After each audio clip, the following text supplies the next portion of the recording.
Hello, Unstoppable fans. I'm Savannah Gajda. And I'm Richie Wright. And we're here to give you a very exciting recap of the spring sports that are happening right now. We hope you're ready. Let's get into it. We're kicking it off with men's soccer, currently standing at 4-2-2. The team started the season off with a thrilling double overtime win against Mount St. Mary's, thanks to the clutch effort of senior Oscar Haynes Brown, who scored a goal in the 102nd minute. This was a memorable and emotional moment for Haynes Brown as he sat out most of his junior season due to injury. He's had a stellar performance so far this season with 5 goals in a 6-game span. The team has been putting up a strong fight this season with 4 double overtime games and 1 single overtime game. They have secured a spot as the 4th seed in the A10 championship, which will only host the top 4 teams in the conference. We wish all the best to the men's soccer team as they face Dayton in Ohio on April 15th at noon. As for their female counterparts, the women's soccer team has fared quite well this season, ending the regular season with a record of 6-4-1. Goalkeeper Tamaki Machi has done an outstanding job in her 948 minutes and 51 seconds of goalkeeping in the 11 games this season, saving 57 attempted goals and only allowing 12. The women's soccer A10 championship will also be a 4-team bracket. And while those standings have not been announced yet, we are keeping our fingers crossed for our Colonials. The men's team for track and field has been off to a great start this season, especially after they did not compete at all last year due to COVID-19. One standout performer this season so far has been Ryan Folks, who has been named A10 Rookie of the Week and has set 2 school records in his debut season in the 1500 meter and the 1800 meter. Among him, there's also Miles Grant, who has set a school record as well. The men's track and field team is looking very strong heading into their 3rd meet this coming weekend. The women's track and field team has also been performing really well this season with its first 2 meets at the Raleigh Relay and the Towson Invitational. Catherine Nohilly has already set another GW record with the 800 meter as well. And next up on their schedule is George Mason University. They'll be heading into this 3rd meet of the season looking to continue setting records and competing at their best. The GW baseball team is coming off a 3-game winning streak as they dominated their series against VCU 4-1. First-year Eddie Micheletti Jr. brought the heat to the series with a walk-off home run way beyond right field in Game 3. And the rest was history. Noah Levin and Steve DiTomaso have both received A10 Player of the Week honors this season for their standout performances at bat. The team is standing at 12-9 overall, and they've got a lot of A10 adversaries in their future. They've still got plenty of games ahead of them, so we'll keep an eye out on this baseball team as their season progresses. And now for GW softball, our defending A10 co-champions from the 2019 season came into this season with a chip on their shoulder after a disappointing canceled softball season last spring due to the pandemic. The team started slow with 4 postponed games and another 4 losses in the Cavalier Classic against James Madison and UVA. However, they redeemed themselves with an 11-game win streak against UMBC and A10 rivals George Mason and St. Louis.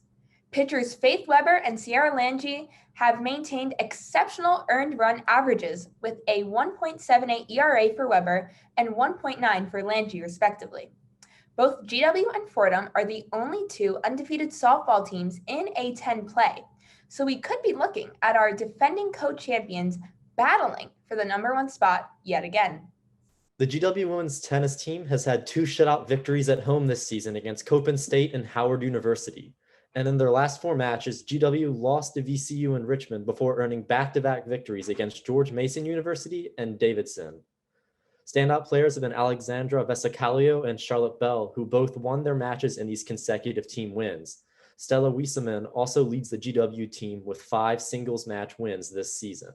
GW's volleyball team has had an unconventional season involving 2 weeks off with COVID and several canceled games, and they ended their season last in the A10 conference with a 0-7 record. But they did end the season with a close 4-set loss to George Mason University. And prior to the match, graduate student Ashley Waggle and seniors Callie Fauntleroy and Sydney Welch were recognized.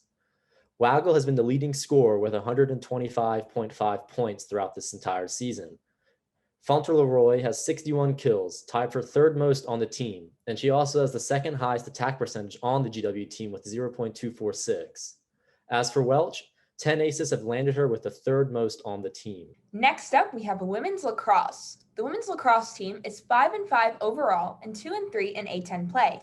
Their April 11th matchup against Richmond was postponed as a result of positive COVID-19 results within the Richmond program, which is just one of many challenges that these athletes have been facing all season. Seniors Iana Monserratos and Katie Perkins are leading the team with the most goals, 19 for Monserratos and 16 for Perkins, respectively. The women's lacrosse team has 2 more matchups in their regular season, facing Davidson in North Carolina on April 16th and VCU on April 19th for GW Senior Day. We wish them all the best. After nearly 2 years without competing, the GW women's rowing team opened with a decisive win against St. Joseph's. Varsity 8 won their matchup by 6 seconds, whereas the 2 Varsity 8 won by 17 seconds and Varsity 4 won by 32 seconds. The women's rowing team also performed well this past weekend with second place finishes in the finals for Varsity 8 and 2 Varsity 8, as well as a third place result for Varsity 4 in their final. The GW men's rowing team is headed for a bittersweet season, as this will be their final year back in GW sports program. In February this year, Patty George was named the team captain, and in 2019, he had helped lead the GW Rowing Varsity 8 team to a first-place finish in the third-level final of the Intercollegiate Rowing Association National Championship. That was GW's highest ranking in program history, backing confidence around the team that he is the right choice for the captain this final season. Next weekend sees the team open their farewell tour against Syracuse University. All right, thank you, Richie.